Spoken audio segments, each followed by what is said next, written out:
여러분, 월급 250만 원짜리 가난뱅이와 오기로 결혼해 보신 적 있나요? 저는 했습니다. 그런데 친정 모임 날 새언니가 그러더군요. 월급 1,000만 원 안 되는 사람은 저기 애들 앉는 상에나 가서 앉으라고요. 순식간에 모든 친척들의 비웃음이 저와 남편에게 쏟아졌습니다. 상황을 지켜보던 엄마는 쪽팔린다며 당장 여기서 꺼지라고 악을 쓰셨죠. 바로 그때였습니다. 지금껏 잠자코 있던 남편이 빙그레 웃으며 묻더군요.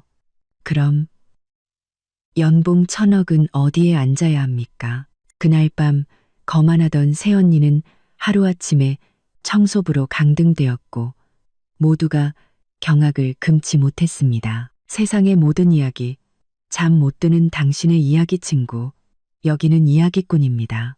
제 이름은 김서연. 오늘은 한 달에 한 번 열리는 친정 모임 날입니다. 솔직히 말해 이 문을 들어설 때마다 제 발목에는 커다란 쇳덩이라도 매달린 것처럼 천근만근 무거워 발걸음이 떨어지질 않습니다. 힐끗 제 옆에서 걷고 있는 남편 이민준을 쳐다봤습니다. 그의 얼굴에는 여전히 온화한 미소가 걸려 있습니다. 하늘이 무너져도 그걸 이불 삼아 덮고 잘 사람처럼 말이죠. 하지만 저는 알고 있습니다. 오늘 이 저녁 식사도 분명 편하게 넘어가진 못할 거라는 걸요. 역시나 소파에 엉덩이를 붙인 지 얼마 되지도 않아 새언니 박미영의 유난스러운 목소리가 거실을 울렸습니다. 새언니는 사촌 동생의 손을 붙잡고 침까지 튀겨가며 자랑을 늘어놓고 있었습니다. 어머, 우리 서준 씨가 올해 운이 좀 좋았잖아. 연봉이야 뭐 겨우 1억 정도지만 이번에 나한테 새 차 한 대 뽑아줬지 뭐야. 장 보고 애들 태우러 다닐 때 편하게 쓰라고 말이야. 새언니는 말끝마다 저와 민준을 흐깃거리며 곁눈질했습니다. 그 눈빛은 마치 날카로운 칼날 같았죠. 상석에 앉아 계시던 엄마는 얼굴에 웃음꽃이 활짝 피었습니다. 역시 우리 미영이가 복이 많아. 서준이가 능력이 있잖니. 누구처럼. 엄마는 일부러 말끝을 흐리며 가볍게 저를 쏘아 보셨습니다. 그렇게 뜯어말렸는데도 기어코 불구덩이로 뛰어들더니 이제 와서 어쩔 거야. 한 달에 250만 원 벌어서 뭘 어쩌겠다고. 그걸로 어디 나가서 밥이나 사 먹겠니? 저는 고개를 숙인 채 애꿎은 손톱만 잡아뜯었습니다. 얼굴이 불타는 것처럼 화끈거렸습니다. 월급 250만 원. 이건 5년 전 제가 민준과 결혼할 당시 그의 한 달 월급이었습니다. 그리고 이 숫자 때문에 저는 지난 5년간 친정에서 단 한 번도 고개를 들지 못했습니다. 민준이 테이블 아래로 제 손을 살며시 잡으며 괜찮다고 신호를 보냈습니다. 드디어 저녁 식사가 시작되었습니다. 긴 식탁에는 친척들이 가득 들어찼습니다. 저와 민준은 늘 그랬듯 구석 자리를 찾아 앉으려 했습니다. 하지만 새언니 박미영이 손가락으로 거실 구석에 놓인 아이들을 위해 마련된 작은 상을 가리키며 목소리를 높였습니다. 마치 중대 발표라도 하는 듯한 태도였죠. 아, 다들 잠시만 주목. 오늘 식사는 그냥 앉지 말고 우리 좀 새로운 규칙을 정해볼까 해요. 능력에 따라 자리를 정하는 거지. 월급 1,000만 원 안 되는 사람은 자발적으로 저기 애들 상으로 갑시다. 괜히 여기 앉아서 자리 차지하지 말고. 그 말이 끝나자마자 식탁은 순간 물을 끼얹은 듯 조용해졌습니다. 그리고 몇몇 친척들의 노골적인 비웃음과 동정이 섞인 시선이 일제히 저와 민준에게로 향했습니다. 온몸의 피가 머리로 쏠리는 기분이었습니다. 귓가에서는 윙하는 소리가 맴돌았죠. 엄마의 얼굴은 순식간에 굳어졌습니다. 딸과 사위 때문에 제대로 망신을 당했다고 생각하셨는지 갑자기 테이블을 손으로 콱 내리치셨습니다. 그리고 저를 향해 날카롭게 소리쳤습니다. 김서연, 너 귀먹었어. 네 새언니 말 못 들었냐고. 아직도 뻔뻔하게 거기 앉아서 뭐 하는 거야. 그 빌어먹을 거렁뱅이 남편 데리고 당장 꺼져. 여기서 더 망신시키지 말고. 그 순간 서러움의 눈시울이 붉어졌습니다. 눈물이 눈앞을 가렸고 저는 당장이라도 민준의 손을 잡고 이 지옥 같은 곳을 뛰쳐나가고 싶었습니다. 바로 그때였습니다. 지금까지 돌처럼 침묵을 지키던 민준이 갑자기 피식하고 웃음을 터뜨렸습니다.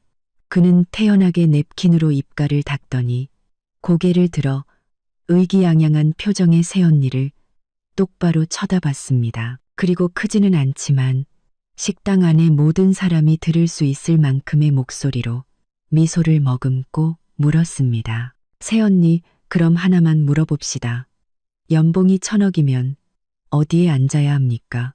거실 전체가 바늘 떨어지는 소리까지 들릴 정도로 고요해졌습니다. 방금 전까지 시끄럽게 떠들던 사람들은 모두 주문에라도 걸린 듯 입을 떡 벌리고 눈을 동그랗게 뜬 채 마치 한 무리의 멍청한 거위들처럼 굳어 있었습니다. 새언니 박미영의 얼굴에서 의기양양한 미소가 그대로 얼어붙었습니다. 입꼬리가 파르르 떨리는 게 울고 싶은 건지 웃고 싶은 건지 분간이 안 될 정도로 흉하게 일그러졌습니다. 그녀는 목이 메는 소리로 억지 웃음을 터뜨리며 말했습니다. 이민준 씨, 지금 제정신이야? 가난에 찌들어서 헛소리가 나오는 모양인데 연봉 1,000억? 1,000억이 얼마인지는 알고 떠드는 거야. 허풍도 정도껏 쳐야지. 엄마도 정신을 차렸는지 얼굴이 하얗게 질려 우리를 손가락질했습니다. 꺼져. 당장 꺼지라고. 김서연, 너 대체 어떤 인간을 데려온 거야? 능력도 없는 주제에 이제 허풍까지 떠는 거냐고. 우리 집안 망신은 내년들이 다 시키는구나. 저는 심장이 북처럼 울리고 손바닥은 식은땀으로 축축했습니다. 민준의 옷소매를 몰래 잡아당기며 제발 그만하고 여기서 나가자고 신호를 보냈습니다. 하지만 민준은 오히려 제 손을 단단히 맞잡았습니다. 그의 손은 따뜻하고 마른 이상할 정도로 안정감이 느껴졌습니다. 그는 엄마와 새언니는 쳐다보지도 않고 그저 옅은 미소를 지었습니다. 그 미소에는 제가 이해할 수 없는 마치 연민과도 같은 감정이 섞여 있었습니다. 그는 태연하게 낡아서 색이 바랜 양복 안주머니에서 휴대폰을 꺼냈습니다. 그 휴대폰은 구형 모델이었고 액정에는 미세한 흠집까지 나 있었습니다. 그는 천천히 화면을 켜고 몇 번 터치하더니 상석에 앉아 굳은 얼굴로 아무 말 없던 저희 아버지께 휴대폰을 건넸습니다. 민준의 목소리는 여전히 차분했습니다. 아버님, 식견이 넓으시니 좀 봐주시겠습니까? 이게 MJ그룹 내부 지분 조회 화면입니다. 여기 나오는 지분율과 평가액을 따져보면 연간 배당금이 대충 그 정도 숫자가 나오는지 한번 확인해 주시죠. 아버지는 반신반의하며 휴대폰을 받아들고 미간을 찌푸린 채 화면을 들여다보셨습니다. 처음에는 무심하게 훑어보시던 아버지의 눈이 갑자기 휘둥그레졌습니다. 자세까지 바로잡으시더니 휴대폰을 쥔 손이 미세하게 떨리기 시작했습니다. 아버지는 휴대폰 화면과 민준의 평온한 얼굴을 번갈아 쳐다보며 입술을 달싹였지만 한동안 아무 말도 하지 못하셨습니다. 여보, 뭐가 문제예요?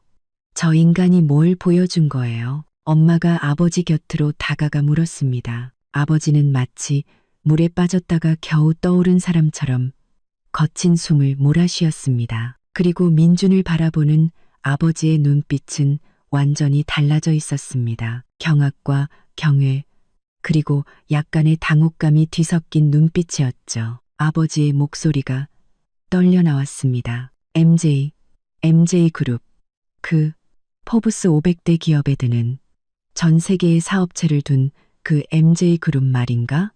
자네가 정말. 민준은 마치 오늘 날씨가 좋다는 듯 담담하게 고개를 끄덕였습니다. 네, 평소에는 전문 경영인 팀에게 맡겨두고 구체적인 업무는 잘 보지 않습니다. 서연이가 조용한 삶을 좋아해서 저도 그냥 맞춰주고 있었을 뿐입니다. 제 머릿속에서 폭탄이라도 터진 것 같았습니다. MJ그룹.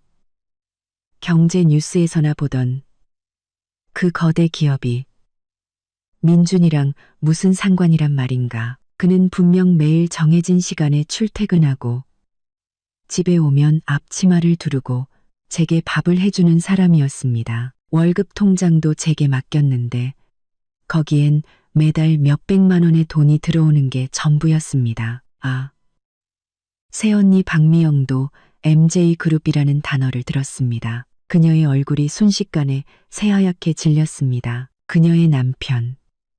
바로 제 오빠 김서준이 MJ그룹의 자회사인 신성건설에서 작은 프로젝트 팀장으로 일하고 있었기 때문입니다. 박미영이 그토록 기고만장할 수 있었던 것도 상당 부분은 남편이 대기업에 다닌다는 사실 덕분이었습니다. 말도 안 돼. 전부 거짓말이야. 박미영이 날카롭게 소리치며 아버지의 손에서 휴대폰을 뺏으려고 달려들었습니다. 아버님, 속지 마세요. 저거 어디서 주워온 가짜 캡처 화면일 거예요. 이민준, 너 우리 서연이 같은 순진한 애나 속이면 됐지. 어른들까지 속이려고 들어? 민준은 드디어 박미영에게 시선을 돌렸습니다.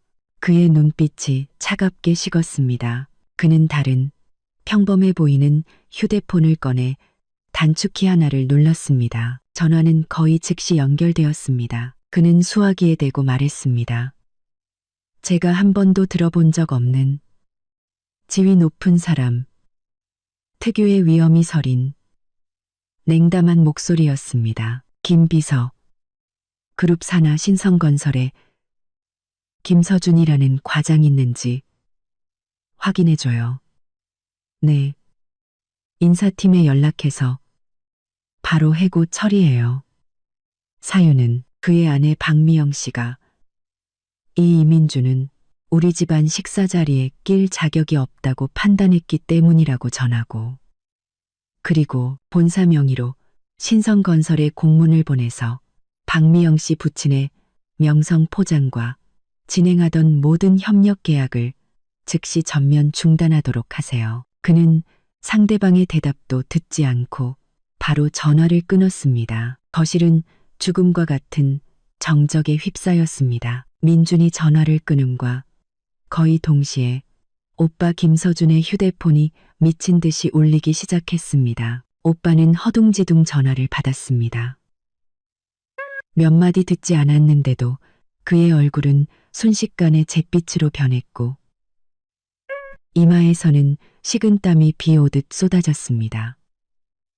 그는 전화기에 대고 횡설수설하며 변명했습니다. 해고라니요? 왜죠? 부장님, 제 말 좀 들어보세요. 여보세요? 여보세요. 오빠의 통화가 끝나기도 전에 새언니 박미영의 휴대폰도 뒤따라 울렸습니다. 그녀는 액정에 뜬 아빠라는 두 글자를 보며 손을 너무 심하게 떨어 휴대폰을 거의 잡지도 못했습니다. 전화를 받자마자 수화기 너머로 그녀의 아버지가 내지르는 찢어질 듯한 고함이 터져나왔습니다. 그 소리가 너무 커서 우리에게까지 희미하게 들릴 정도였습니다. 박미영, 이 재수 없는 년, 너 도대체 무슨 짓을 하고 다닌 거야? MJ그룹에서 갑자기 모든 계약을 파기한다고 통보했어. 우리 회사 망했다고. 다 끝났어. 너 당장 집으로 기어들어와. 박미영의 손에서 휴대폰이 쨍그랑 소리를 내며 바닥으로 떨어졌습니다. 액정은 산산조각이 났습니다. 그녀는 마치 흐물흐물한 진흙처럼 바닥에 주저앉았습니다. 텅 빈 눈으로 허공을 응시하며 중얼거렸습니다. 끝났어. 다 끝났어. 엄마는 완전히 넋이 나간 표정이었습니다. 잿빛 얼굴의 아들을 보았다가 바닥에 주저앉은 며느리를 보았다가 마지막으로 평온한 표정의 이민준을 쳐다보았습니다. 입을 몇 번 달싹였지만 끝내 아무 말도 하지 못했습니다. 얼굴만 파랗게 하얗게 변할 뿐이었죠. 민주는 제 손을 잡고 자리에서 일어났습니다. 넋이 나간 채 굳어버린 사람들은 쳐다보지도 않고 아버지께만 가볍게 고개를 숙였습니다. 목소리는 여전히 담담했습니다. 아버님, 간내 아이들 상에서도 저희가 밥을 먹을 자격이 없나 봅니다. 서연이가 몸이 좀 안 좋아서 저희는 먼저 들어가 보겠습니다. 아버님, 그는 그렇게 온 가족의 경악과 공포, 후회와 불신이 뒤섞인 시선 속에서 여전히 멍한 저를 데리고 지난 5년간 저를 억눌러 왔던 친정집 대문을 나섰습니다. 등 뒤에서 엄마의 울음 섞인 외침이 들려왔습니다. 서연아, 민준아, 잠시만 기다려다오.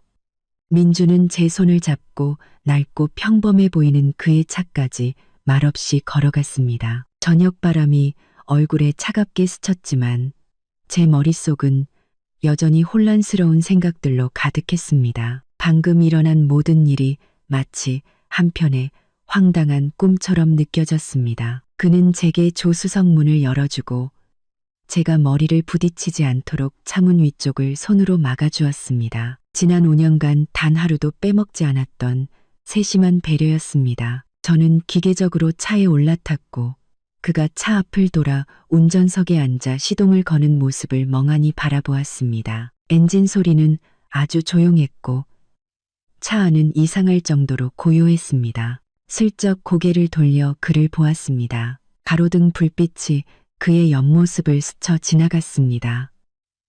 지난 5년간 봐왔던 익숙하고 각진 얼굴. 하지만 지금 이 순간 그의 얼굴이 너무나도 낯설게 느껴졌습니다. MJ그룹, 이민준. 이 두 단어가 머릿속에서 계속 맴돌 뿐 도저히 하나로 합쳐지지 않았습니다. 차는 부드럽게 도로에 합류했습니다. 하지만 우리가 새들어 살던 60제곱미터짜리 작은 집으로 가는 방향이 아니었습니다. 우리 어디 가는 거야? 저는 마침내 참지 못하고 메마른 목소리로 물었습니다. 민주는 앞을 보며 여전히 온화한 목소리로 대답했습니다. 집에. 저는 잠시 멈칫했습니다. 이 길은 우리 집 가는 길이 아닌데. 그가 고개를 돌려 저를 보며 미소 지었습니다. 그 미소에는 미안함과 쉽게 눈치챌 수 없는 피로감이 섞여 있었습니다. 서연아, 미안해. 오랫동안 너를 속였어. 이제 우리 진짜 집으로 가는 거야. 진짜 집. 저는 더욱 혼란스러워졌습니다. 마음속은 온갖 질문들로 가득했지만 더 이상 묻지 않았습니다. 그저 의자에 등을 기댄 채 창밖으로 빠르게 스쳐 지나가는 네온사인을 바라보았습니다. 오늘 밤 받은 충격이 너무 커서 소화할 시간이 필요했습니다. 차는 마침내 제가 경제 잡지나 드라마에서나 보던 곳으로 들어섰습니다. 서울에서 가장 고급 주택가로 꼽히는 한남동의 한 빌라 단지였습니다. 입구의 경비원은 멀리서부터 우리 차 번호판을 보고는 즉시 경례를 하고 재빨리 차단기를 올렸습니다. 차는 조용한 가로수길을 따라 안으로 들어갔습니다. 양옆으로는 하나같이 웅장하고 멋진 저택들이 늘어서 있었습니다. 마침내 차는 현대 미술관처럼 보이는 한 건물 앞에 멈춰 섰습니다. 거대한 철제 대문이 자동으로 천천히 열렸고 그 뒤로는 차를 수십 대는 좋게 댈 수 있는 넓은 정원이 펼쳐졌습니다. 저는 눈앞의 광경에 입을 떡 벌린 채 더듬거리며 물었습니다. 여기가 우리 집이야. 민주는 차를 세우고 반대편으로 돌아와 제 차 문을 열어주며 손을 내밀었습니다. 가자. 구경시켜줄게. 저는 꼭두각시 인형처럼 그의 손에 이끌려 믿을 수 없을 만큼 화려한 구리문 안으로 들어섰습니다. 현관은 우리가 전에 살던 집 거실보다도 넓었습니다. 크리스털 샹들리에가 부드러운 빛을 발하고 있었고 광택이 나는 대리석 바닥에는 사람의 모습이 그대로 비쳤습니다. 점잖게 차려입은 집사처럼 보이는 아저씨와 인상이 온화해 보이는 아주머니 한 분이 이미 문 앞에서 공손하게 우리를 기다리고 있었습니다. 우리를 보자 그들은 일제히 허리를 숙였습니다. 회장님, 사모님, 집에 오신 것을 환영합니다. 사모님, 저는 얼굴이 확 달아오르며 온몸이 불편해졌습니다. 민주는 그들에게 고개를 끄덕이며 소개했습니다. 여기는 최 집사님, 그리고 당신의 생활을 도와주실 오 아주머니야. 앞으로 집안일은 이분들께 직접 말하면 돼. 최 집사님과 오 아주머니는 공손했지만 그들의 눈빛에는 사람을 무시하는 기색이 전혀 없어서 제 마음도 조금은 편안해졌습니다. 민주는 제 손을 잡고 집안을 간단히 구경시켜 주었습니다. 저는 정말이지 이 집이 얼마나 크고 호화로운지 말로는 다 표현할 수가 없었습니다. 나선형 계단, 거대한 통유리창.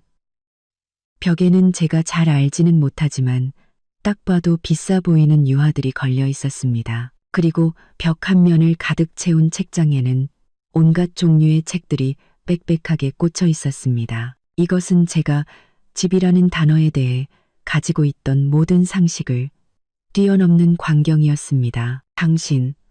당신 정말. 저는 텅 비어 으스스하기까지 한 거실 중앙에 서서 마침내 제 목소리를 되찾았지만 무슨 말을 어떻게 해야 할지 몰랐습니다. 민주는 저를 푹신한 소파에 앉히고 오 아주머니에게 물 2잔을 가져오라고 했습니다. 그는 저를 바라보았습니다.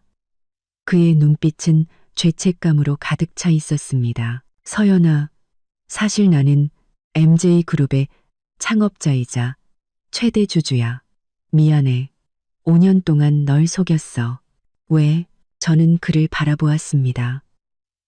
마음속은 만감이 교차했습니다. 속았다는 서운함, 진실을 알게 된 충격. 하지만 그보다 더 큰 것은 말로 표현하기 힘든 복잡한 감정이었습니다.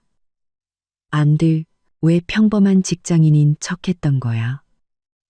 왜 나한테 숨겼어?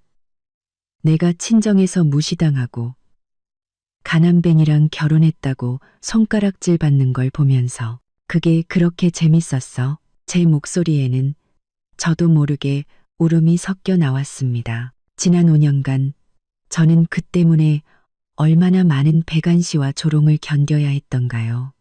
심지어 부모님과의 관계마저 얼어붙었습니다. 저는 우리가 동고동락하는 부부라고 믿었습니다. 하지만 결국 모든 고통은 저 혼자 감당하고 있었던 것 같았습니다. 아니야, 서연아. 내 말 좀 들어봐. 민주는 제 손을 꽉 잡았습니다. 그의 눈빛은 간절하고 진실했습니다. 단 한 번도 재밌다고 생각한 적 없어. 오히려 정반대야. 네가 나 때문에 속상해하는 모습을 볼 때마다 내 마음은 칼로 베는 것처럼 아팠어. 그는 심호흡을 한 번 하고 이유를 설명하기 시작했습니다. 내가 MJ그룹을 창업한 건 너를 만나기 전이었어. 회사는 빠르게 성장했고 돈과 권력은 너무나 갑작스럽게 찾아왔지. 내 주변에는 온통 내 신분과 돈을 보고 접근하는 사람들 뿐이었어.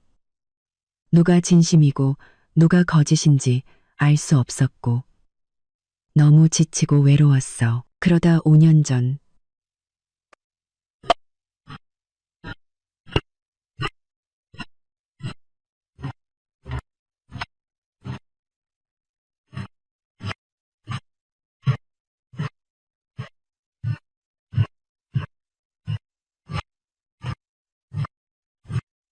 그는 저를 바라보았습니다. 그의 눈빛은 부드러웠습니다. 너는 거기서 아르바이트를 하고 있었지. 까다로운 손님에게 시달리면서 눈시울까지 붉어졌는데도 끝까지 원칙을 지키며 당당하게 대처했어. 그 순간 나는 너에게 반했어. 나는 일부러 내 신분을 숨기고 너에게 다가갔어.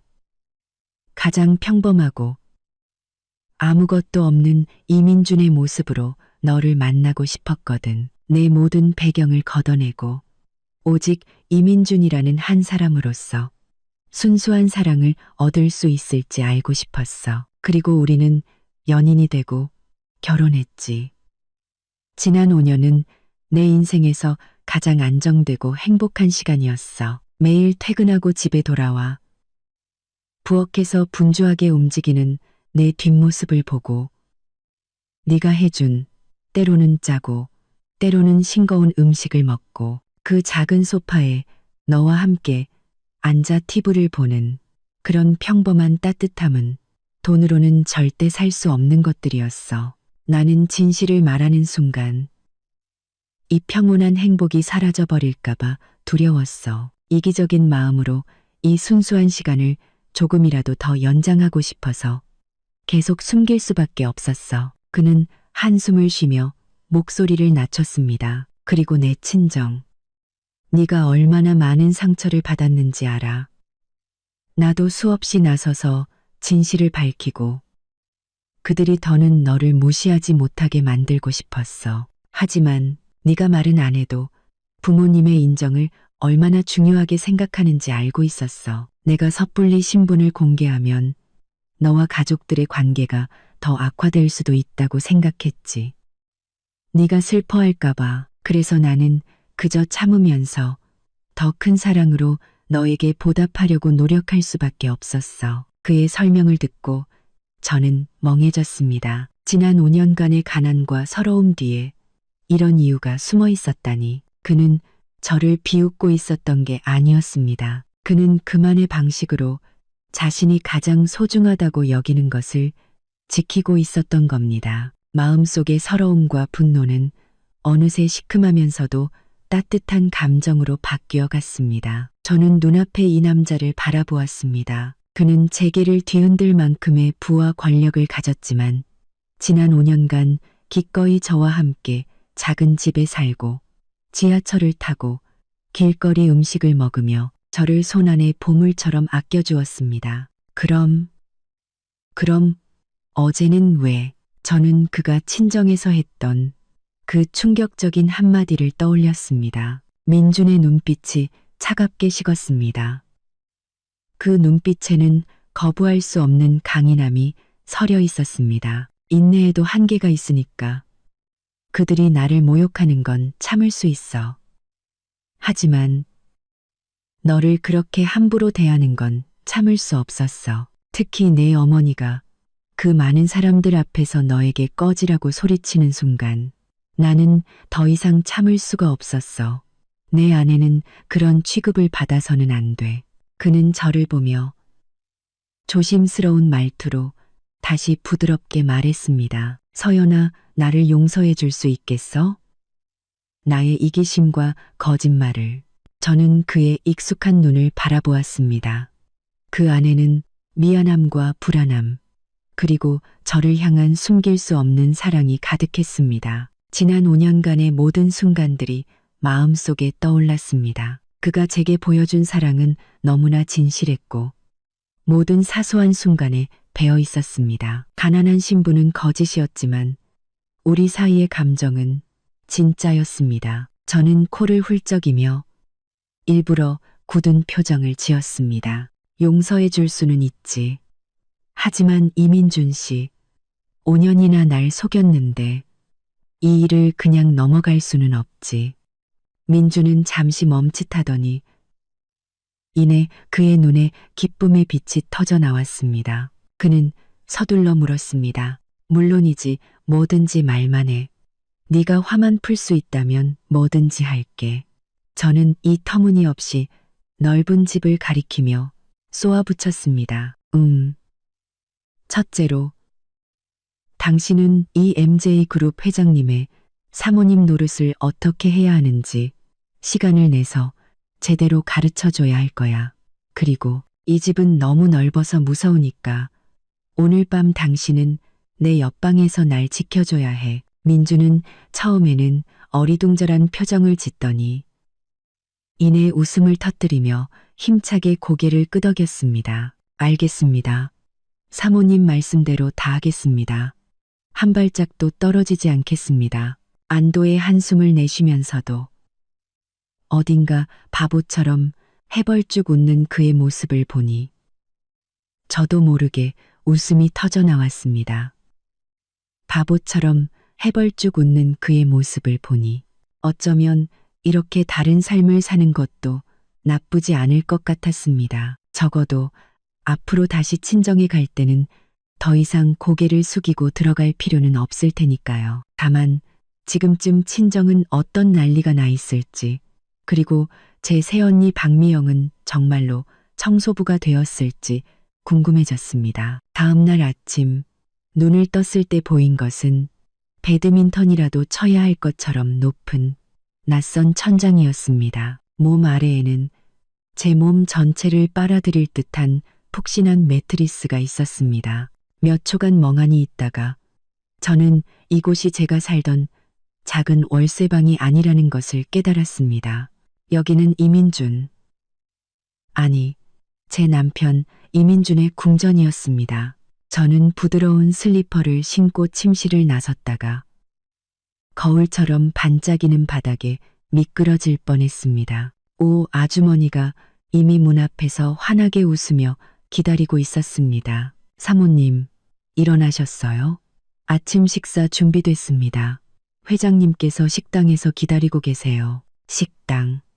저는 오 아주머니를 따라가면서도 마치 미로를 헤매는 기분이었습니다. 식당의 긴 테이블은 예전에 살던 우리 집 거실보다도 컸습니다. 민주는 테이블 한쪽 끝에 앉아 태블릿 PC를 보고 있었습니다. 편안한 실내복 차림이었지만 그에게서 풍기는 기품은 어제 친정에서 봤던 그 말없는 가난뱅이와는 완전히 다른 사람이었습니다. 저를 보자 그는 즉시 태블릿을 내려놓고 웃으며 손짓했습니다. 이리 와, 서연아.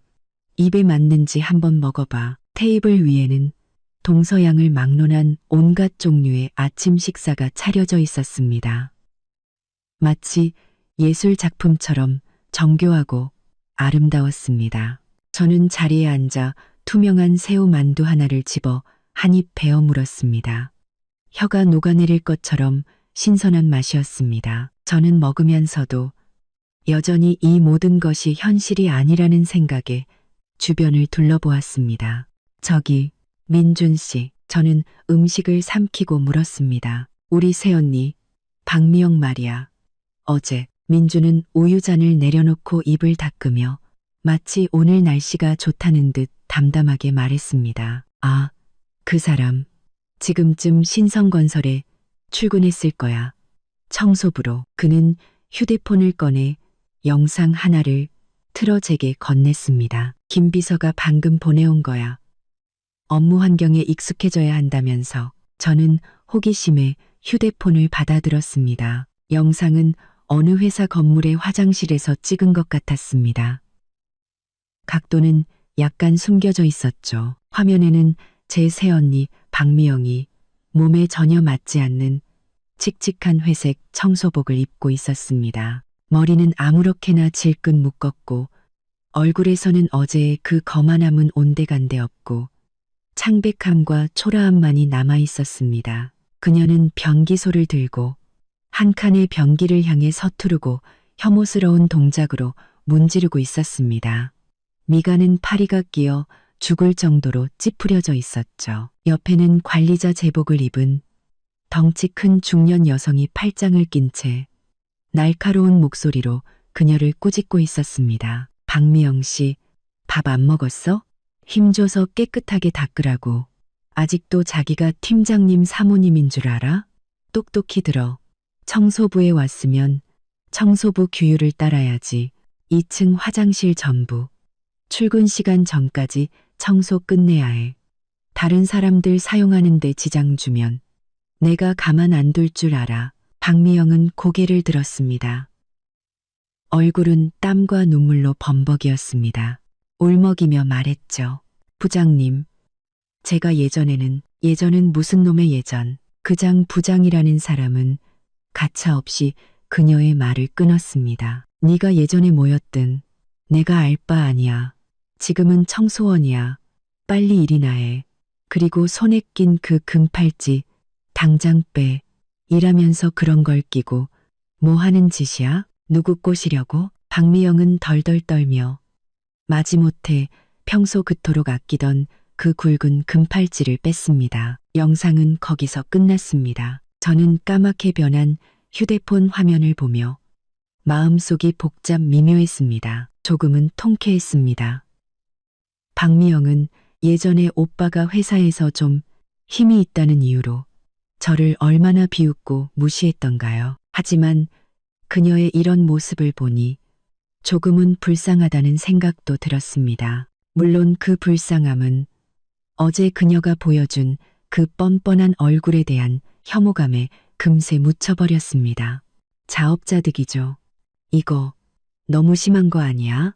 저는 작은 목소리로 물었습니다. 민주는 저를 바라보며 진지한 눈빛으로 말했습니다. 서연아, 어떤 사람에게 베푸는 자비는 그저 방종일 뿐이야. 어제 그녀가 너에게 어떻게 했는지 벌써 잊었어? 만약 내가 여전히 월급 250만 원짜리 이민준이었다면 오늘 저기서 변기를 닦고 있는 건 우리였을지도 몰라. 세상은 때로 이렇게 현실적이야. 강과 그는 잠시 말을 멈추고 부드러운 목소리로 덧붙였습니다. 하지만 걱정 마. 그냥 인생의 쓴맛을 좀 보게 하려는 것뿐이야. 정말로 그녀에게 생명의 위협을 가하거나 어떻게 하려는 건 아니니까. 그녀가 진심으로 자기 잘못을 뉘우치면 그때 다시 생각해보자. 그때 제 휴대폰이 갑자기 미친 듯이 진동하기 시작했습니다. 휴대폰을 들어보니 액정에 엄마라는 두 글자가 떠 있었습니다. 저는 민준을 쳐다봤고 그는 받으라는 듯 고개를 끄덕였습니다. 저는 심호흡을 하고 통화 버튼을 눌렀습니다. 여보세요 라고 말하기도 전에 수화기 너머로 엄마의 울음 섞인 전례 없이 다급한 목소리가 터져 나왔습니다. 서연아, 내 딸아, 어디 있니? 엄마가 잘못했다. 엄마가 어제 정신이 나가서 못할 말을 했어. 제발 마음에 담아두지 마라.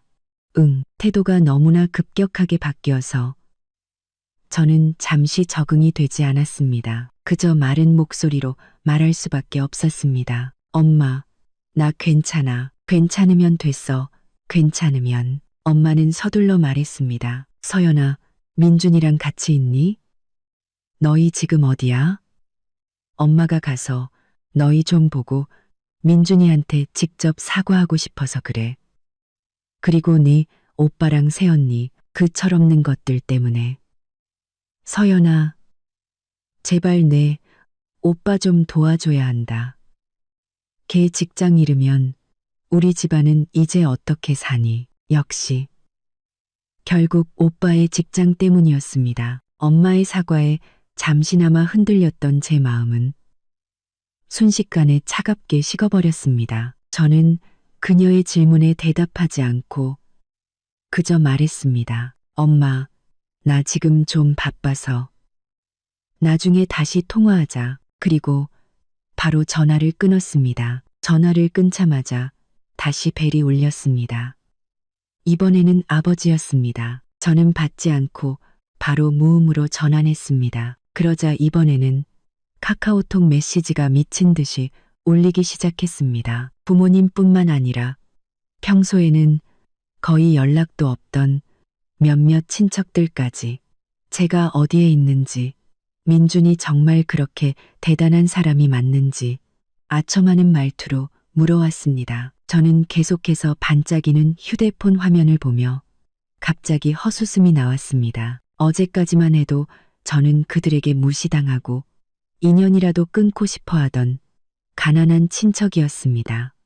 그런데 오늘 저는 그들이 어떻게든 잘 보이려고 애쓰는 대상이 되어 있었습니다. 민주는 제게 작은 만두 하나를 더 집어주며 말했습니다. 신경 쓰지 마. 밥부터 먹어. 오늘 뭐 하고 싶어? 집에서 쉴래? 아니면 내가 같이 나가서 쇼핑이라도 할까? 저는 휴대폰을 내려놓고 만두를 힘껏 베어 물었습니다. 터져나온 육즙이 조금 뜨거웠지만 아주 향긋했습니다. 저는 말했습니다. 나가지는 말고. 당신 어제 그랬잖아. 이 사모님 노릇 어떻게 하는지 가르쳐 준다고. 오늘부터 바로 시작하자. 우선 우리 집에 돈이 대체 얼마나 많은지부터 알려줘야겠어. 그리고 당신 지난 5년간 대체 어떻게 내 눈앞에서 그렇게 완벽하게 가난뱅이 연기를 할 수 있었던 거야? 민주는 제 말을 듣고 하하 웃음을 터뜨렸습니다. 그의 눈빛에는 사랑스러움이 가득했습니다. 좋아. 이 사모님, 제 일과 지금부터 시작합니다. 근데 이야기가 좀 기니까 만두 몇 개는 더 먹고 들어야 할 거야. 민준이 던진 연봉 1,000억은 어디 앉아? 라는 한마디는 마치 폭탄처럼 거실 전체를 정적으로 만들었습니다. 새언니 박미영의 하얗게 질렸던 얼굴은 순식간에 돼지간처럼 검붓게 변했습니다. 입을 몇 번 벙긋거리는 모습이 꼭 물 밖으로 나온 물고기 같았습니다. 그녀는 목소리 톤까지 바꿔가며 날카롭게 소리쳤습니다. 이민준 씨, 미쳤어요? 여기서 무슨 헛소리야. 엄마도 정신이 번쩍 들었는지 분노로 온몸을 떨며 우리를 손가락질했습니다. 침이 제 얼굴에 튈 정도였죠. 꺼져. 안 들려? 김서연, 너 당장 그 미친놈 데리고 나가라고. 우리 집안에 너희 같은 망신스러운 것들은 필요 없어. 저는 머릿속이 윙윙 울리고 부끄러움과 당혹감, 그리고 민준의 말에서 오는 황당함에 어지러웠습니다. 저는 무의식적으로 그의 손을 잡고 이곳을 떠나려 했습니다. 단 1초도 더 머물고 싶지 않았습니다. 하지만 민준의 손은 제 손을 단단히 감싸주었습니다. 힘이 세지는 않았지만 이상하게도 제 불안한 마음을 진정시켜 주었습니다. 그는 엄마와 새언니의 고함은 무시한 채 평온한 눈빛으로 그들을 지나쳐 식탁에 앉은 후로 거의 말이 없던 아버지께 시선을 고정했습니다. 아버지는 은퇴한 회계사로 평생 숫자와 씨름하며 살아오신 고지식하지만 원리 원칙을 가장 중시하는 분이셨습니다. 민주는 낡은 양복 안주머니에서 휴대폰을 꺼냈습니다.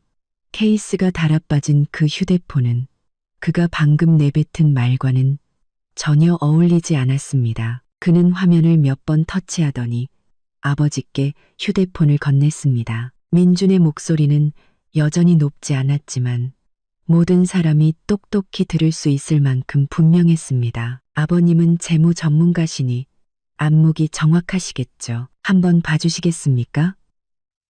이게 MJ그룹 내부 지분 조회 화면입니다.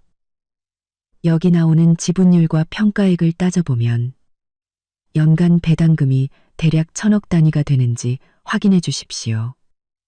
동간 배당금이 대략 1,000억 단위가 되는지 확인해 주십시오. 아버지는 처음에는 미간을 찌푸린 채 역력한 불쾌감을 드러내며 휴대폰을 받아들었습니다. 입으로는 지금 무슨 장난을 치는 거야 라고 중얼거리셨죠. 하지만 그의 시선이 화면에 닿는 순간 그는 마치 주문에 걸린 사람처럼 그 자리에 굳어버렸습니다. 그는 몸을 앞으로 확 숙였습니다. 코끝이 거의 화면에 닿을 정도였죠. 돋보기를 쥔 손은 주체할 수 없이 떨리기 시작했습니다. 그는 휴대폰을 보았다가 다시 고개를 번쩍 들어 민준을 쳐다보았습니다. 그의 눈빛은 극도의 경악과 불신으로 가득 차 있었습니다. 입술을 파르르 떨며 한참 만에 겨우 부서진 문장을 내뱉었습니다. MMJ 그룹. 자네가 정말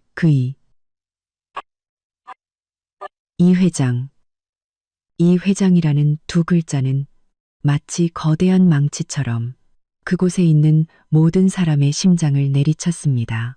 박미영의 얼굴에서 핏기가 쏴하고 사라졌습니다. 그녀는 날카롭게 소리쳤습니다. 말도 안 돼요. 아버님, 잘못 보신 거예요. 저거 분명히 위조한 거라고요. 이민준, 이 사기꾼. 그녀는 휴대폰을 빼앗아 확인하려는 듯 달려들었습니다. 바로 그때 날카로운 휴대폰 벨소리가 갑자기 울려 퍼졌습니다. 오빠, 김서준의 전화였습니다. 그는 허둥지둥 휴대폰을 꺼내 액정을 확인하더니 얼굴이 즉시 공손하고 긴장된 표정으로 변했습니다. 네, 부장님.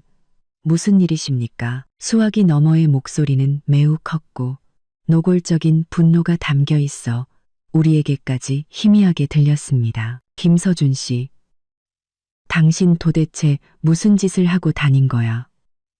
본사에서 방금 통보가 내려왔어. 당신과의 근로계약을 즉시 해지하라고. 당신, 해고야. 짐 싸서 당장 나가. 오빠의 공손하던 얼굴은 순식간에 굳어지고 잿빛 절망으로 변했습니다. 그는 전화기에 대고 횡설수설했습니다. 부장님, 제 말 좀 들어보세요. 무슨 오해가 있으신 것 같은데.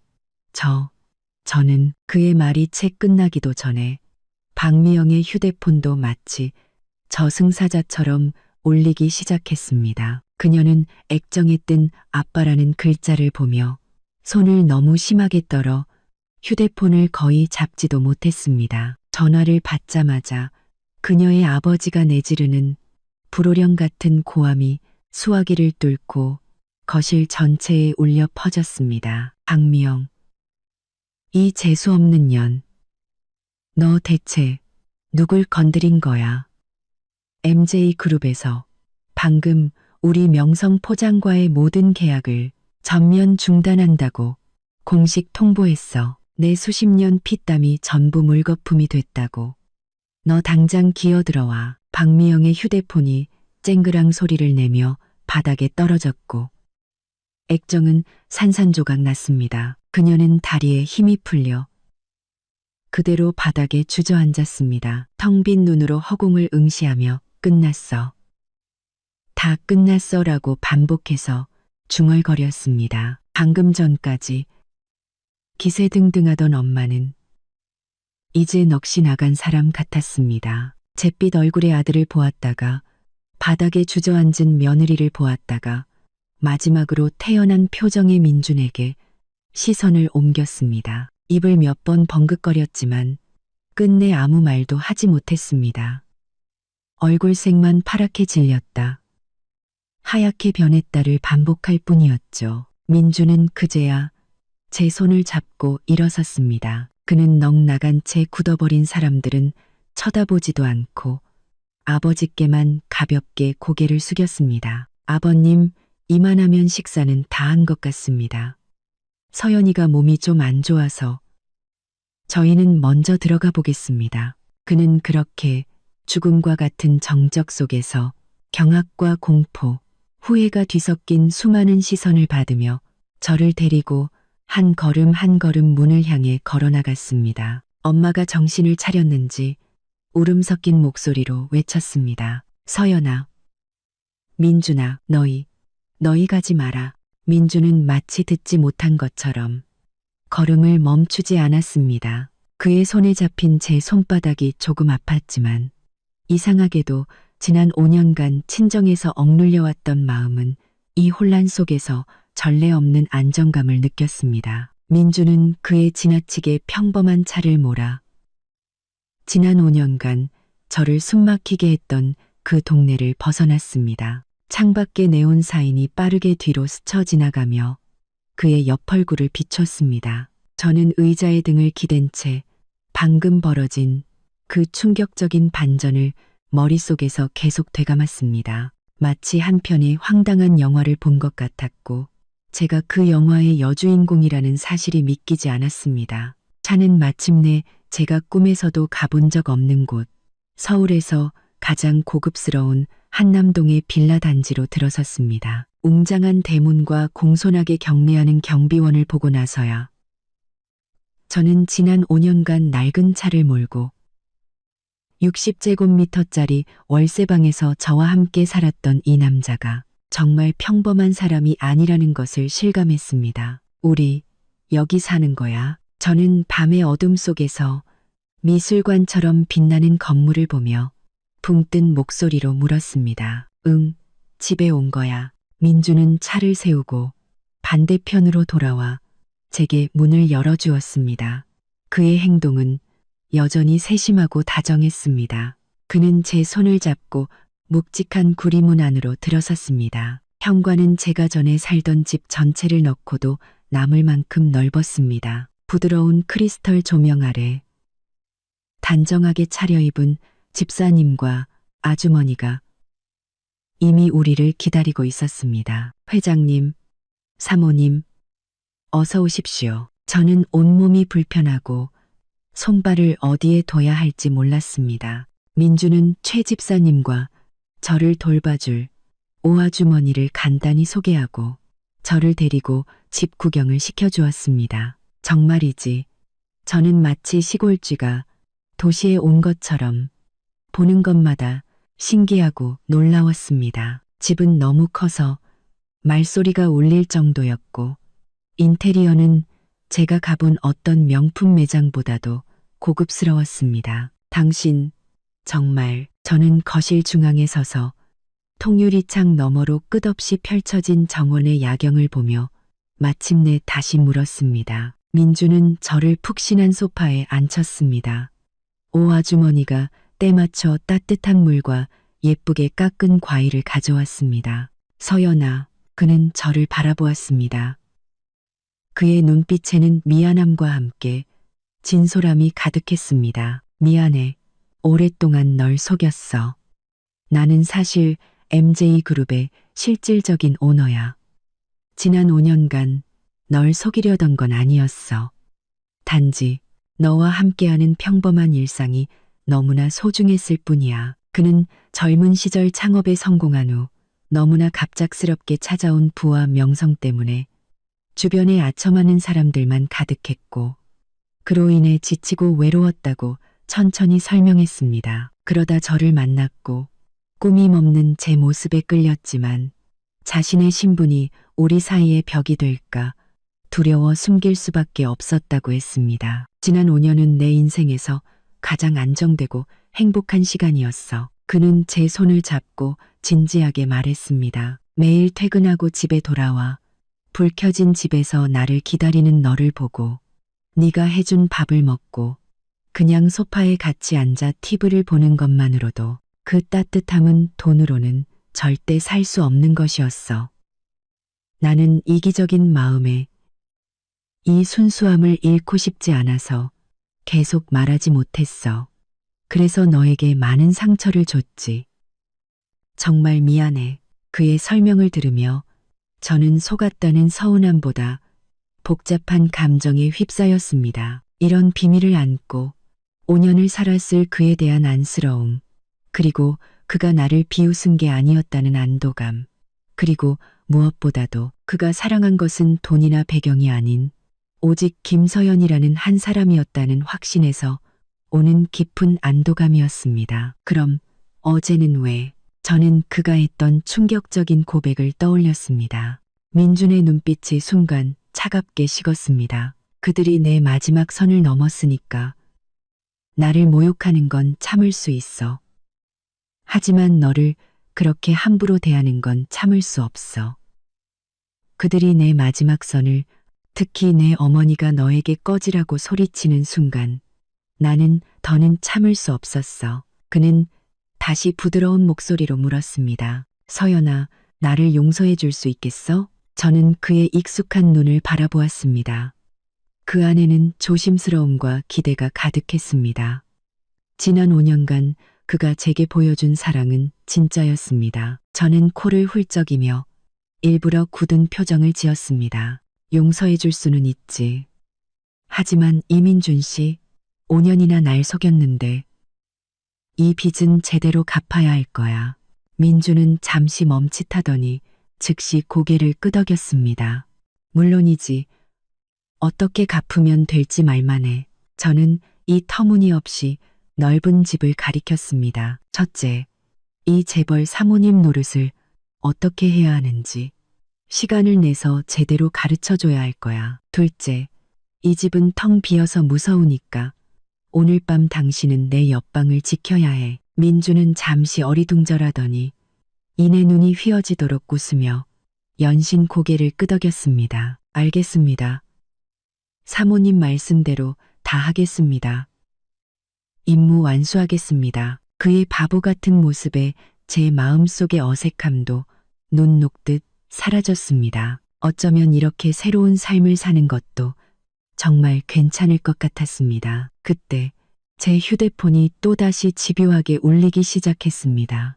액정에는 아버지와 어머니, 그리고 오빠와 몇몇 친척들의 이름이 번갈아가며 떠올랐습니다. 저는 그 반짝이는 이름들을 보며 갑자기 씁쓸하면서도 통쾌한 기분이 들었습니다. 민주는 제 휴대폰을 가져가더니 바로 무음으로 바꾸고 소파 위에 뒤집어 놓았습니다. 신경 쓰지 마.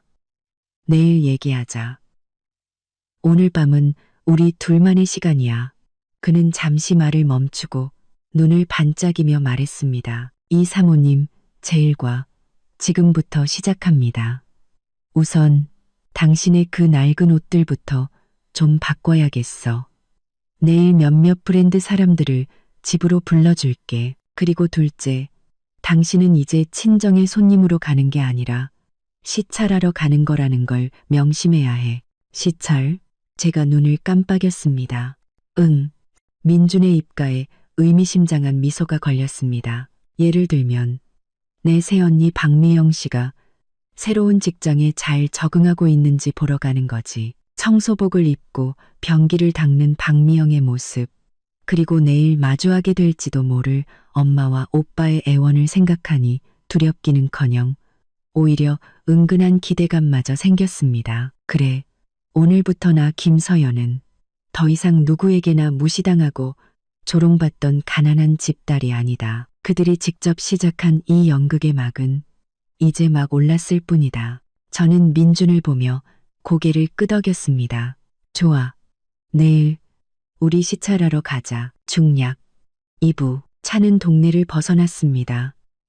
차 안은 에어컨 소리만 조용히 들릴 뿐 고요했습니다.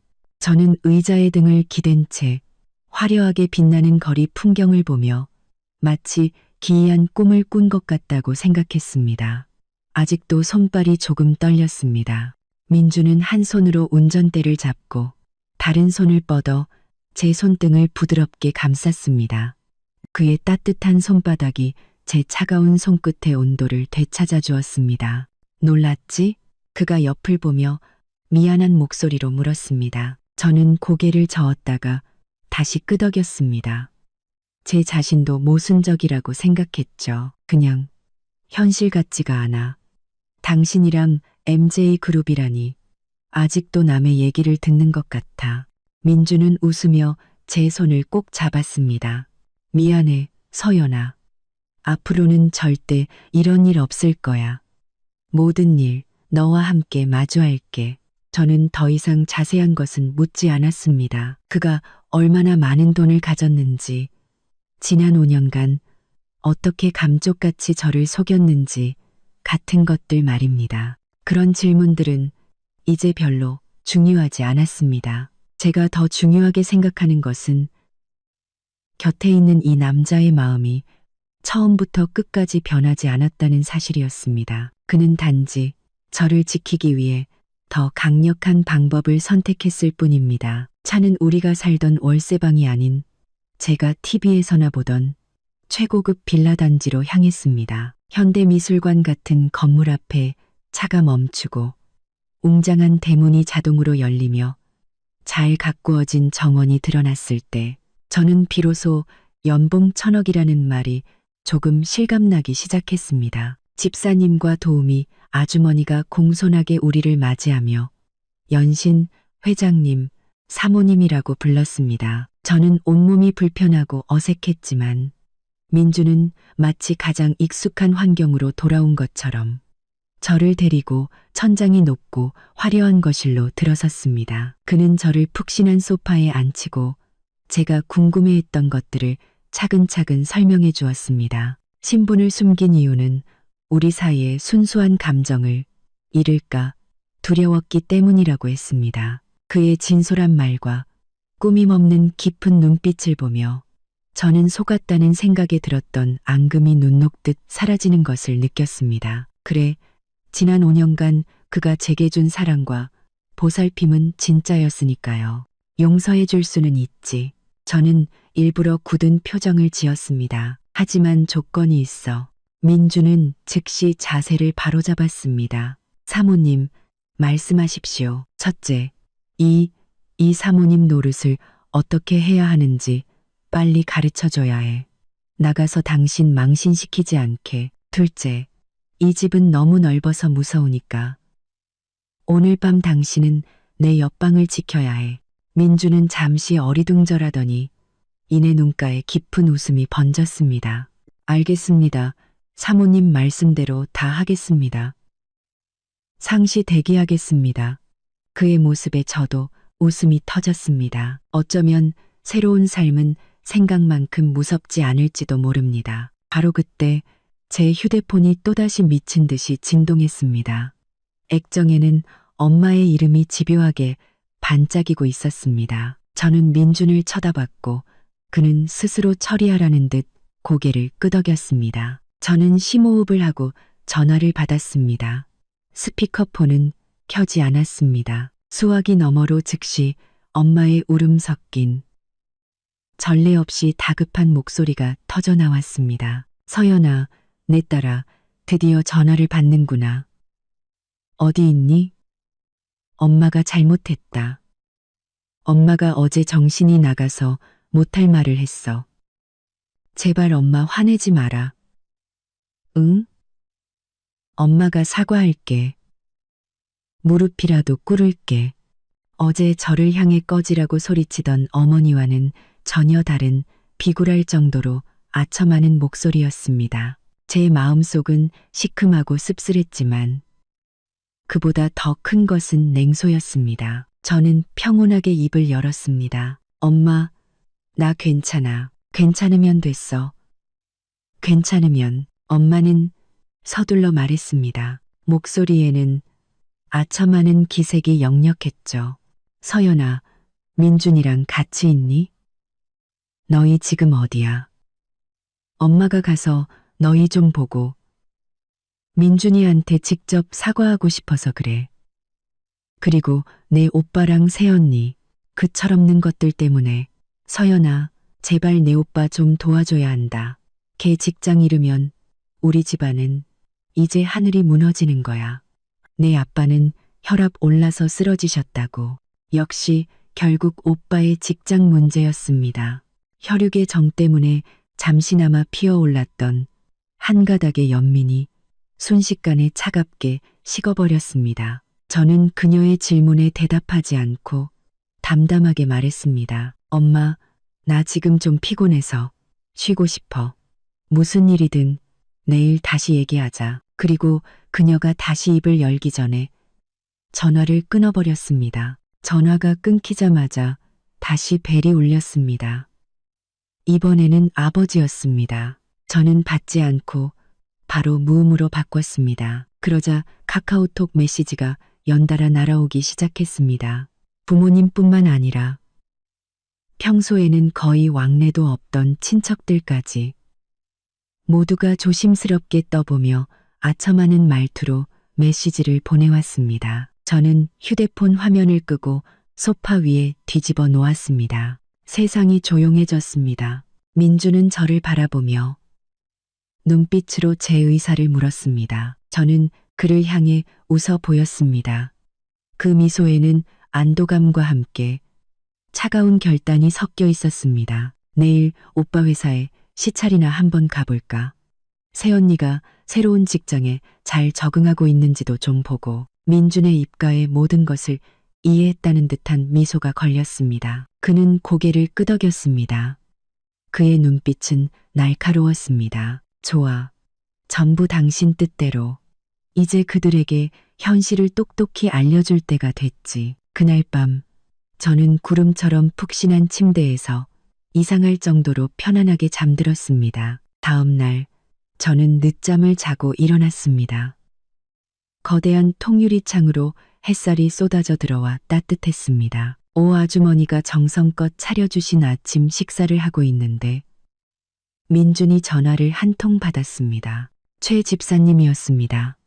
문 밖에 저희 부모님과 오빠 부부가 찾아왔다고 했습니다. 민준은 저를 보며 눈빛으로 제 의사를 물었습니다. 저는 우유잔을 내려놓고 입을 닦았습니다. 올 것이 왔구나. 피할 수도 없고 피할 생각도 없었습니다.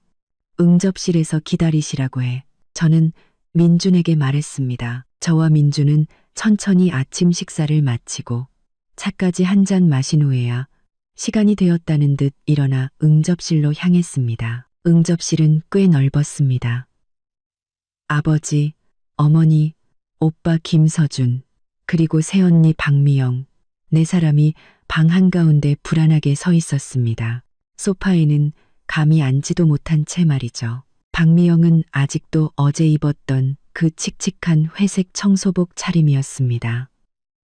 머리는 헝클어져 있었고 얼굴에는 미처 닦지 못한 얼룩까지 남아 있었습니다. 고개를 푹 숙인 채 쥐구멍에라도 숨고 싶은 표정이었습니다. 우리가 들어서는 것을 보자마자 엄마는 얼굴에 제가 한 번도 본 적 없는 아첨에 가까운 미소를 지으며 다가왔습니다. 서연아, 민준아, 일어났구나. 아침은 먹었고 아버지도 손을 비비며 감출 수 없는 어색함과 아첨이 섞인 표정으로 말했습니다. 민준아, 어제는 정말 미안했네. 우리가 눈이 삐었지. 제발 마음에 담아두지 말게. 오빠 김서준은 얼굴이 잿빛이었고 눈 밑은 시커멓게 변해 있었습니다. 뜬 눈으로 밤을 새운 모양이었습니다. 그는 우는 것보다 더 보기 흉한 미소를 지으며 마른 목소리로 말했습니다. 매제, 서연아, 내가 잘못했어. 민주는 아무 말 없이 제 손을 잡고 상석의 소파에 앉았습니다. 그는 등을 기대고 편안한 자세를 취했지만 그에게서는 무시할 수 없는 압박감이 느껴졌습니다. 그는 그들을 가볍게 훑어보고 마지막으로 오빠에게 시선을 고정했습니다. 뭘 잘못했는데? 오빠는 그 질문에 말문이 막힌 듯 이마에 식은땀을 흘리며 더듬거렸습니다. 저는 박미영을 말리지 못한 그녀가 헛소리하는 걸 당신을 무시하면 안 됐는데 나를 무시한 건 괜찮아. 민주는 그의 말을 끊었습니다. 목소리는 평온했지만 그 안에는 차가운 기운이 서려 있었습니다. 그런데 서연이가 졸업하고 취직 준비할 때 네가 다니던 그 회사에 들어가고 싶어 했었지. 넌 분명 추천할 자리가 있었는데도 자리가 다 찼다고 말했어. 그리고 돌아서서는 그 자리를 박미영의 사촌 동생에게 줬지. 그런 일 있었지? 오빠의 얼굴이 순식간에 새하얗게 질렸습니다. 그것은 제가 민준에게 자세히 말한 적도 없는 일이었습니다.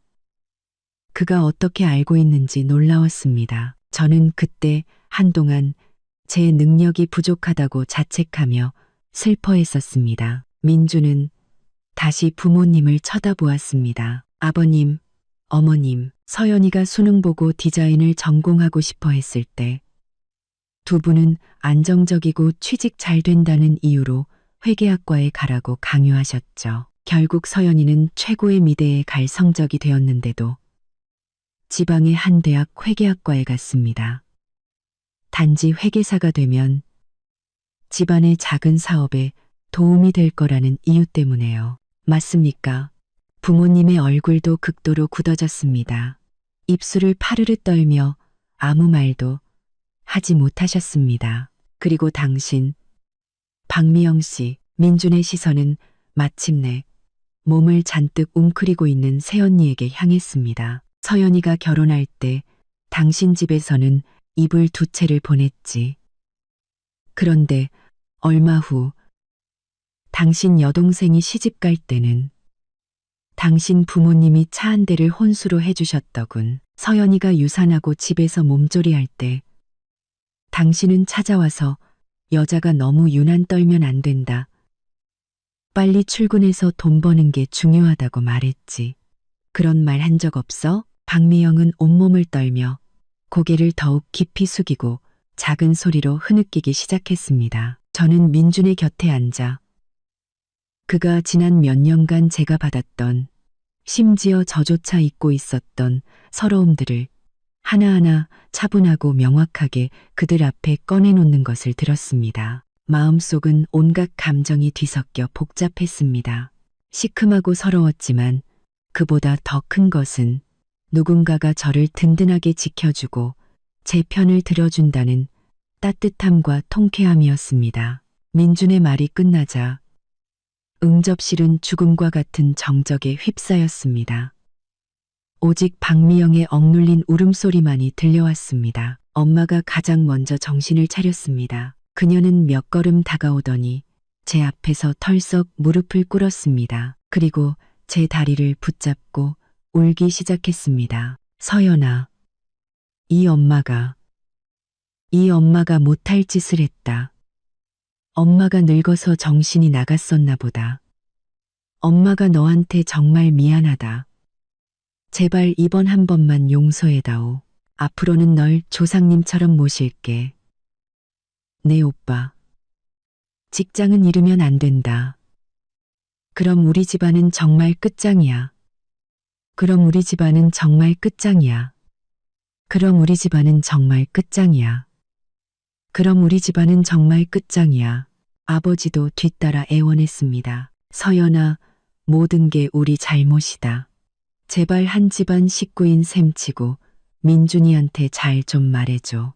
네 오빠, 이번 한 번만 봐달라고. 저는 제 앞에 무릎 꿇고 눈물로 호소하는 어머니, 당황한 표정의 아버지, 그리고 잿빛 얼굴의 오빠를 바라보았습니다. 이것이 바로 제 친정 식구들이었습니다. 예전에 제가 약했을 때는 마음대로 저를 짓밟았습니다. 이제 민준이 강해지니 그들은 주저없이 무릎을 꿇고 용서를 빌었습니다. 마음속에 남아있던 혈육의 정에 대한 마지막 한 조각의 미련마저 이 순간 완전히 차갑게 식어버렸습니다. 저는 엄마가 붙잡고 있는 다리를 부드럽게 빼냈습니다.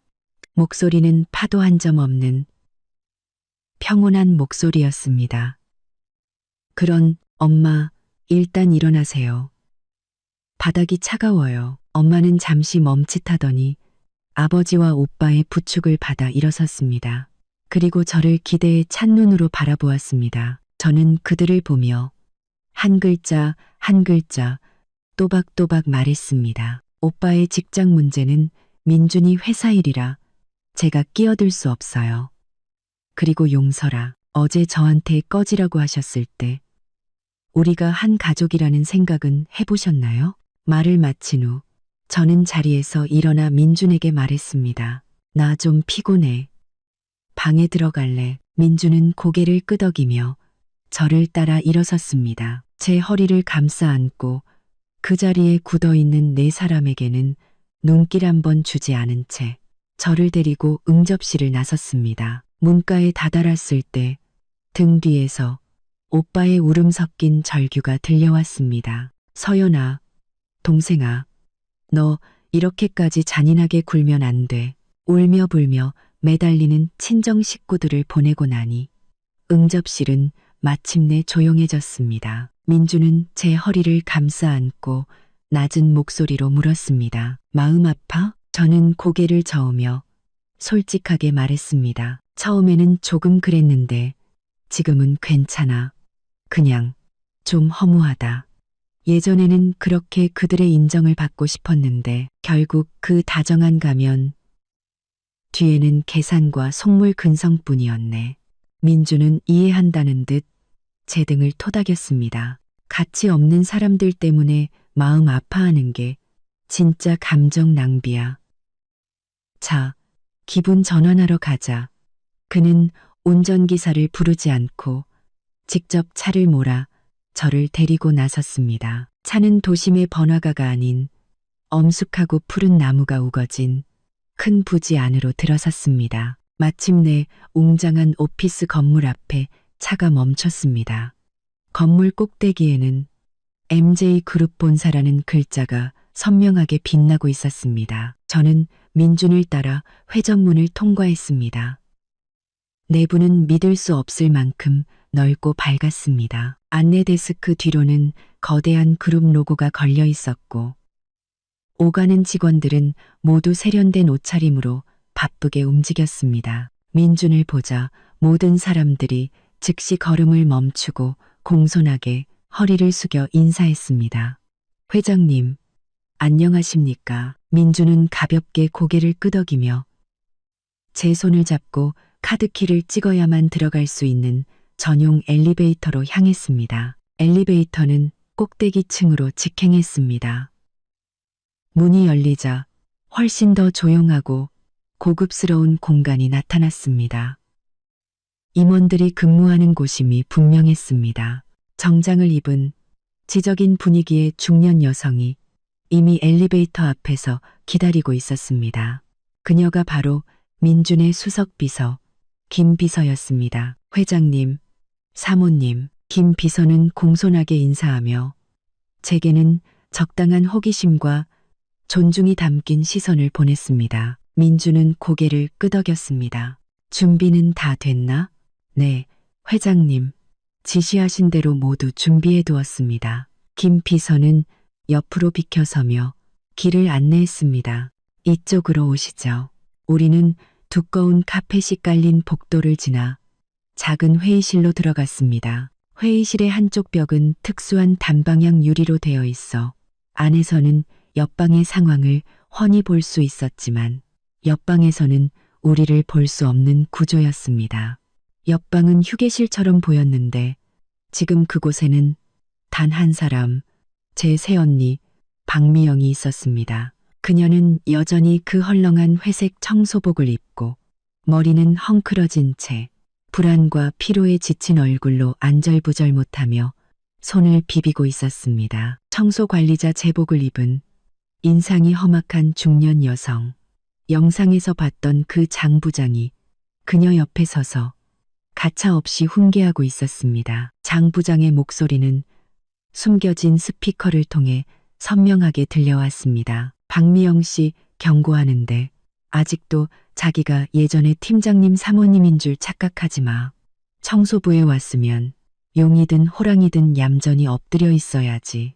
그 잘난 척하는 성질머리 당장 집어치우라고. 오늘 본사에서 임시로 당신을 이쪽 고위층 휴게실 청소에 배정한 거 아니었으면 네가 감히 이 건물 대문에 발이나 들여놓을 수 있었을 것 같아?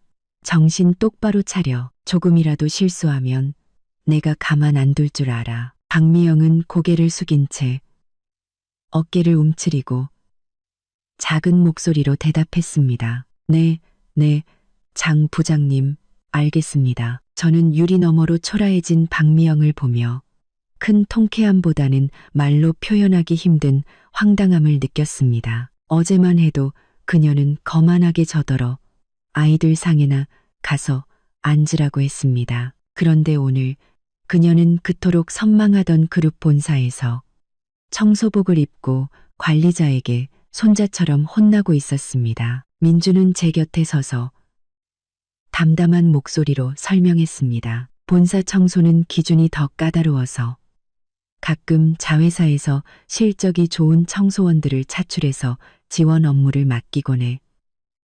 일종의 격려 차원이지. 저는 민준이 일부러 제가 박미영의 처지를 직접 보게 하려고 이 상황을 만들었다는 것을 깨달았습니다. 그때 김 비서가 태블릿 PC를 들고 와 민준에게 낮은 목소리로 보고했습니다. 회장님, 신성건설에서 김서준 과장에 대한 최종 처리 의견이 올라왔습니다.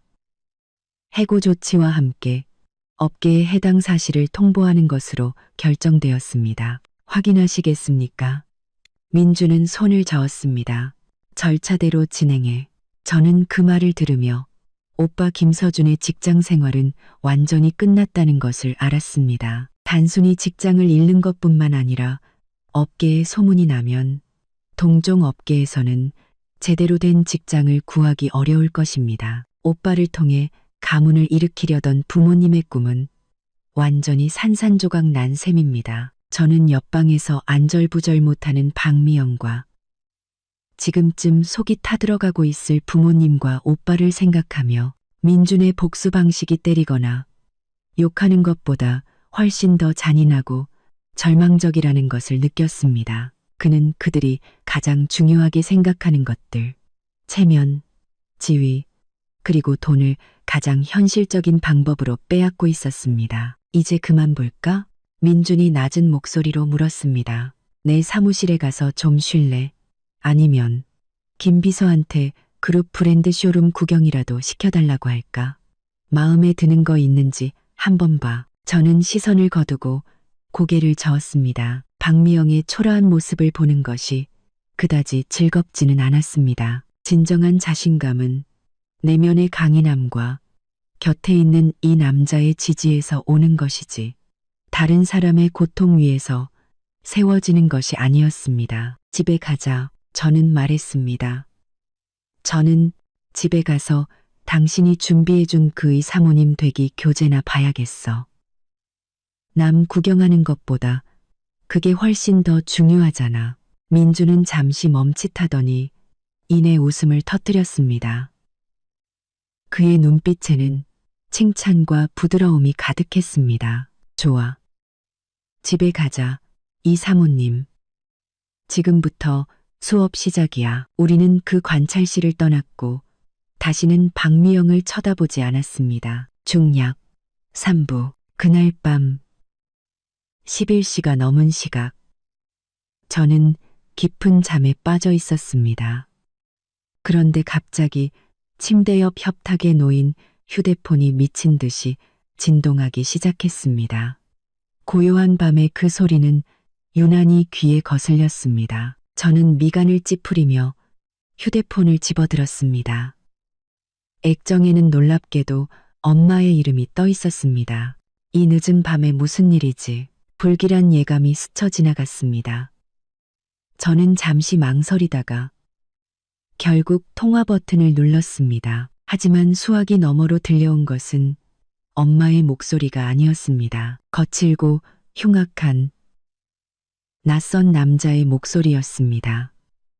배경에서는 시끄러운 소음과 함께 희미한 울음소리와 애원소리가 들려왔습니다. 김서연 씨 맞나? 남자의 말투는 매우 무례했습니다. 저는 심장이 덜컥 내려앉았지만 애써 침착함을 유지하며 물었습니다. 누구시죠? 내 오빠 김서준이 우리 용 형님한테 5억을 빌려갔어. 이자까지 합쳐서 지금 8억이야. 근데 이 자식이 돈도 안 갚고 잠수를 탔네. 그래서 우리가 지금 내 부모님 집에 와 있거든. 이 늙은이들도 돈이 없다고 버티네. 남자의 목소리에는 비웃음이 섞여 있었습니다. 잘 들어.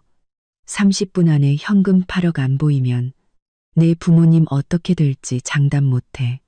팔 하나를 자를까? 다리 하나를 부러뜨릴까?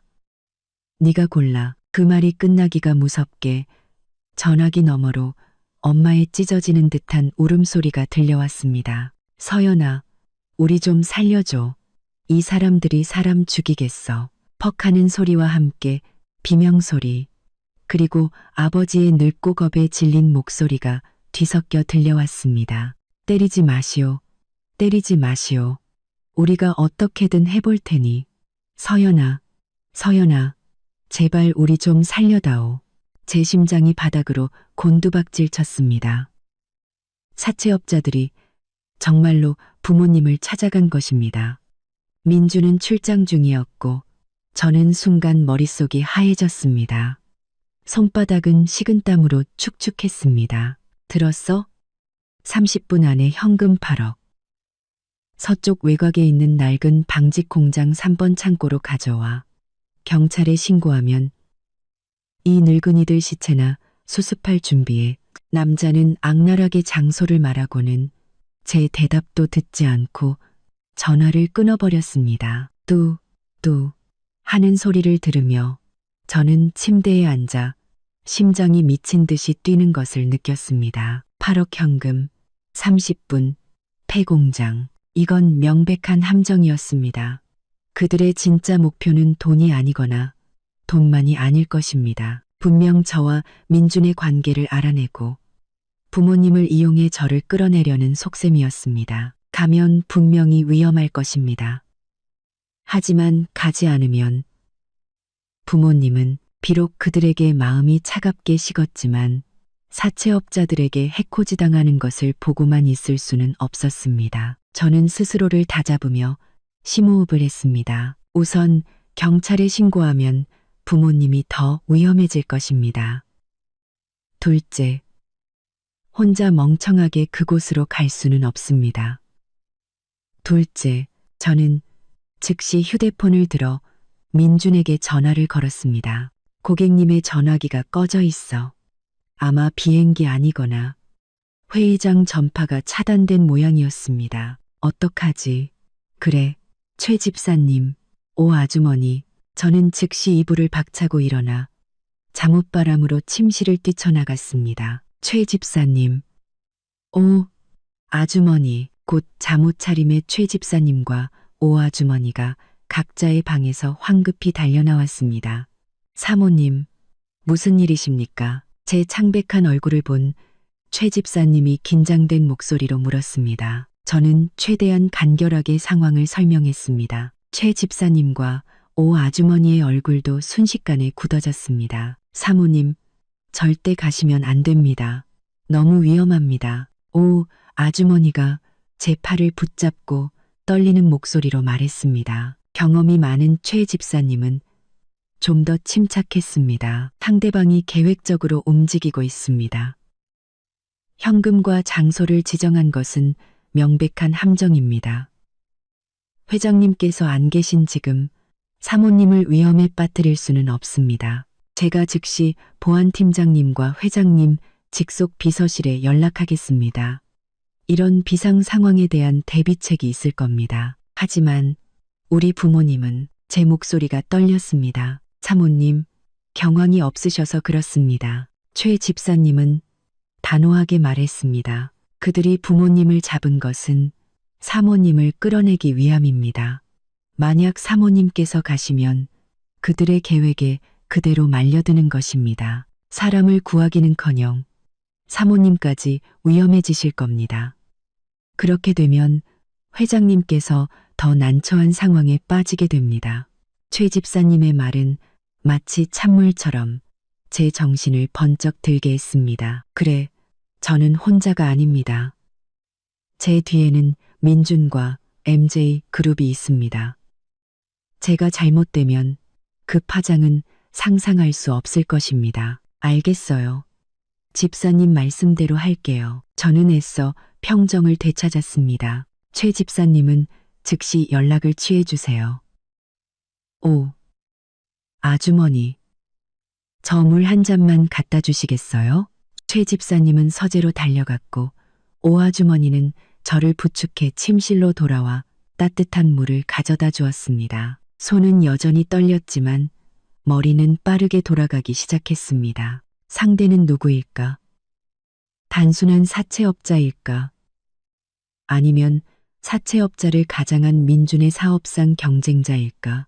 오빠 김서준은 이 일에 얼마나 관여했을까? 시간은 1초가 1년처럼 느리게 흘러갔습니다. 제가 불안에 잠식될 무렵 최 집사님이 빠른 걸음으로 들어왔습니다. 사모님, 회장님 직속 비서실과 연락이 닿았습니다. 이미 인력을 동원해서 한 팀은 서쪽 외곽 창고 주변을 감시하고 다른 한 팀은 상대의 배우와 부모님께서 감금된 정확한 위치를 추적하고 있습니다. 저희에게는 절대 움직이지 말고 회장님께서 돌아오실 때까지 기다리라고 했습니다. 조치가 취해졌다는 말에 제 불안한 마음이 조금은 가라앉았습니다. 하지만 부모님이 아직 납치범들의 손에 있다는 생각에 여전히 초조했습니다.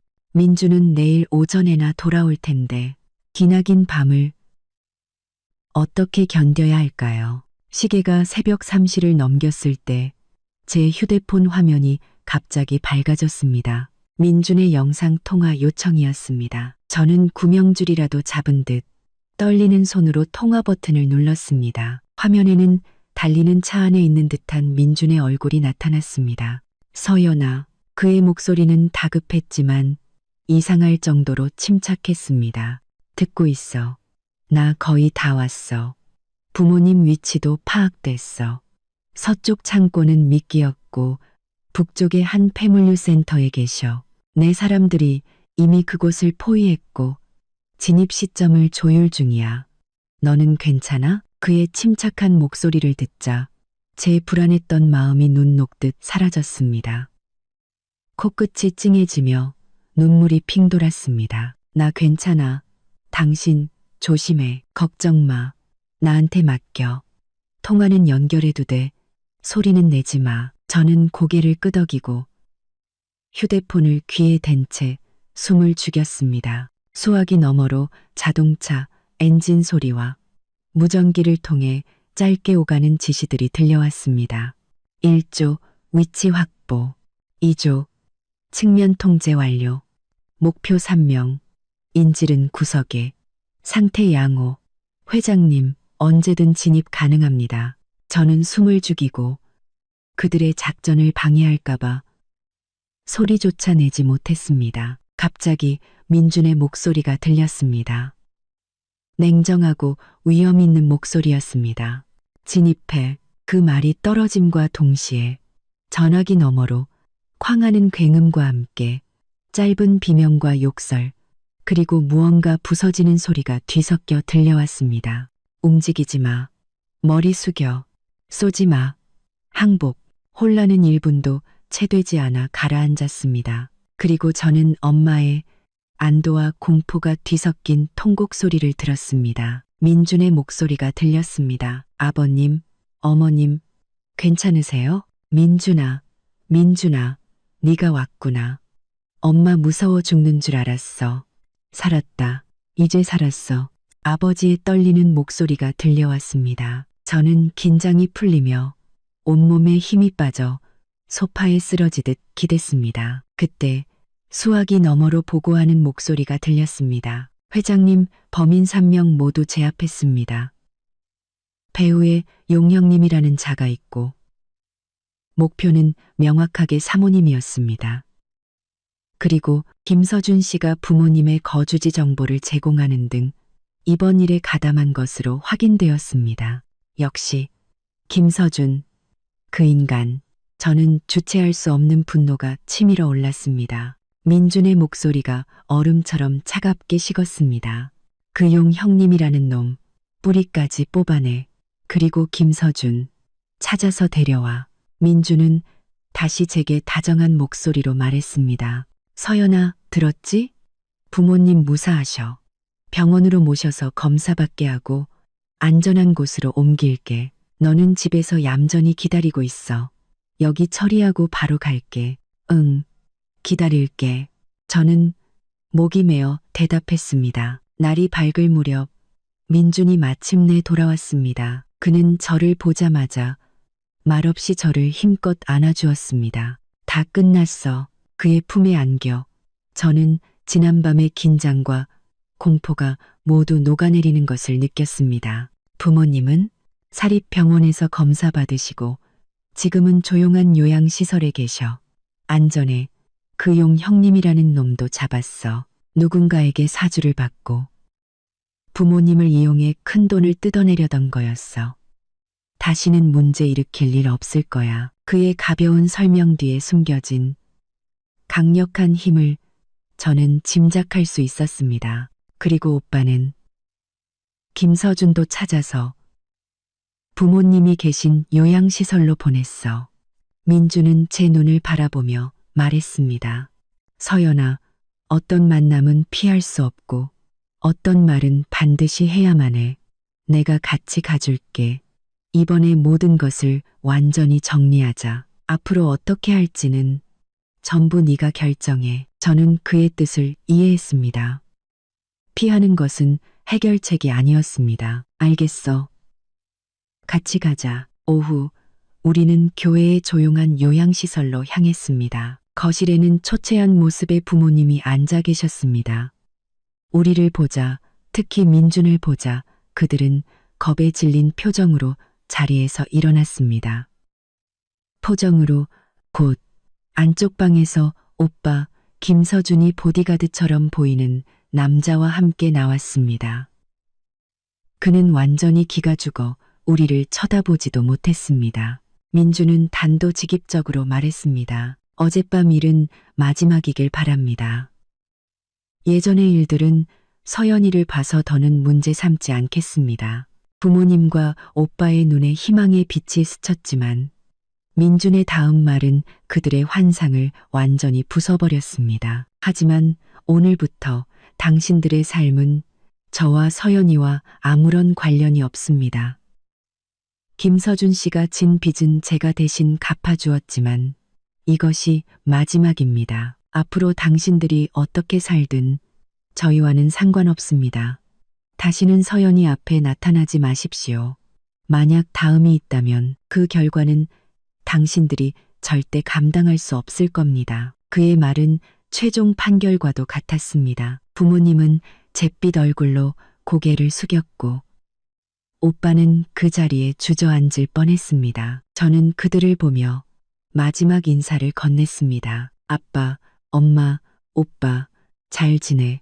앞으로 각자 잘 살자. 그리고 저는 민준과 함께 그 방을 그리고 제 과거를 완전히 떠났습니다. 며칠 후 저는 민준과 함께 우리 부부의 이름으로 설립된 대규모 장학재단의 출범식에 참석했습니다. 저는 단정한 드레스를 입고 스포트라이트 아래 민준의 곁에 서서 수많은 카메라와 하객들을 당당하게 마주했습니다. 저는 더 이상 구석에 숨어있던 소심하고 자존감 났던 김서연이 아니었습니다. 저는 이민준의 아내이자 그와 어깨를 나란히 하고 존중받는 사람이었습니다. 행사가 끝나고 집으로 돌아오는 차 안에서 민준이 갑자기 말했습니다. 서연아, 우리 당분간 다른 곳에 가서 살까? 그는 스위스의 호숫가에 있는 작은 저택을 봐두었다고 했습니다. 거기서 밀린 신혼여행도 하고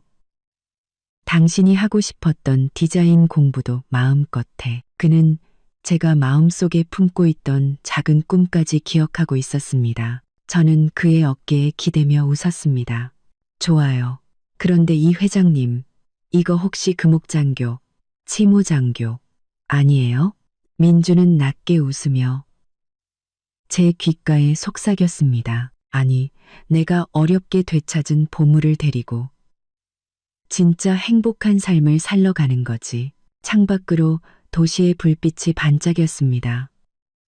서럽고 억눌렸던 과거는 이제 완전히 지나갔습니다. 사랑과 존중, 그리고 무한한 가능성으로 가득한 새로운 삶이 저를 기다리고 있었습니다. 오기로 가난뱅이와 결혼했던 그 여자는 상상도 못했을 것입니다. 자신이 결국 얻게 된 것이 엄청난 부와 명성뿐만 아니라 한 남자의 모든 것을 건 진심이었다는 것을 말입니다. 그리고 그것이야말로 세상 그 어떤 재물로도 살 수 없는 가장 소중한 것이었습니다. 이야기꾼과 함께한 오늘 밤 즐거우셨나요? 여러분의 구독과 좋아요는 더 재미있는 이야기를 만드는데 큰 힘이 됩니다. 그럼 다음 이야기에서 다시 만나요.